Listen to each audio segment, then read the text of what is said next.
আসসালামু আলাইকুম, সবাইকে স্বাগতম আজকের এই ভিডিওটিতে। আর আমার পিছনে দেখতে পাচ্ছেন চিড়ি ভাজার কল। এখানে চিড়ি ভাজা হচ্ছে।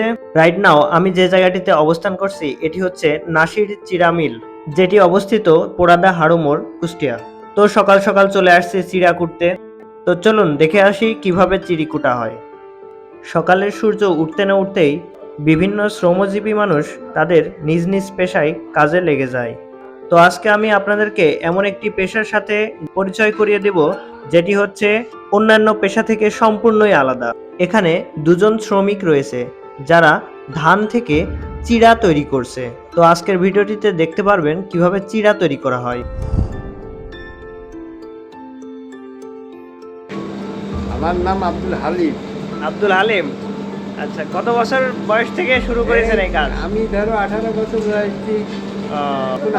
বাজারে হাট লাগে তখন এই চিড়ি কুটার মিলের সাথে সংযুক্ত। 1982 সালে কত জায়গায় কাজ করেছেন? অনেক জায়গায়, যেমন সাতক্ষীরা, কলারোয়া, হ্যাঁ, যশোর, ফরিদপুর, গোয়ালন্দঘাট। তাহলে এটার কাজ কিভাবে হয় একটু যদি বলতেন। কাজ এই যে হচ্ছে মানে প্রথমে হচ্ছে ধান ধান হ্যাঁ ধান ভাজা হয়, তারপরে ওখানে চিড়া হয়। তাহলে এইটির কাজ কি? পিসারে দেয়,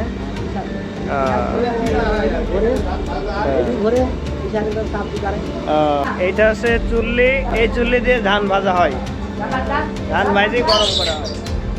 এই যে দর্শক দেখতে পাচ্ছেন যে চালু হয়ে গেল সেই আসল কল।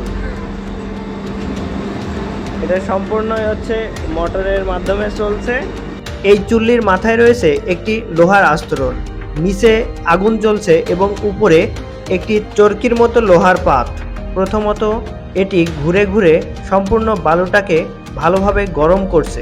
এরপর এই গরম বালির মধ্যে ছোট্ট আকারের একটি গামলা দিয়ে 2 থেকে 3 গামলা ধান দেওয়া হচ্ছে।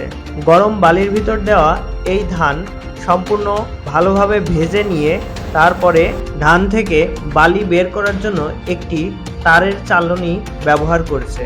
বালি সম্পূর্ণভাবে বের করা হয়ে গেলে এই ধান আবার পিসাই করা মেশিনের মধ্যে ঢেলে দেওয়া হচ্ছে। ভিডিওটি কেমন লাগছে আপনার মতামত জানাবেন কমেন্টের মাধ্যমে। পিসাই করা এই মেশিনের মধ্যে গরম ধান ঢেলে দেওয়ার পরে এটি ধানের উপরের যে চটা ওটা একদম তুলে ফেলে গরম চাউল এক ধরনের চ্যাপ্টা আকৃতির হয়ে যাচ্ছে। আর এটাকে আমরা বলছি চিড়া।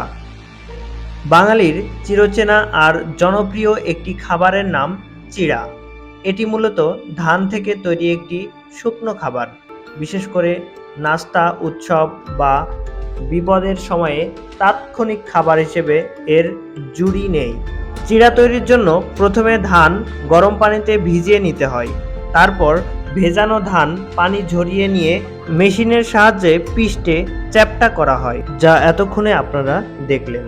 চিড়া শুধু সুস্বাদু নয়, এটি বেশ স্বাস্থ্যসম্মতও বটে। চিড়া খুব সহজেই হজম হয়, তাই পেটের সমস্যায় বা অসুস্থ রোগীর পথ্য হিসেবে এটি চমৎকার।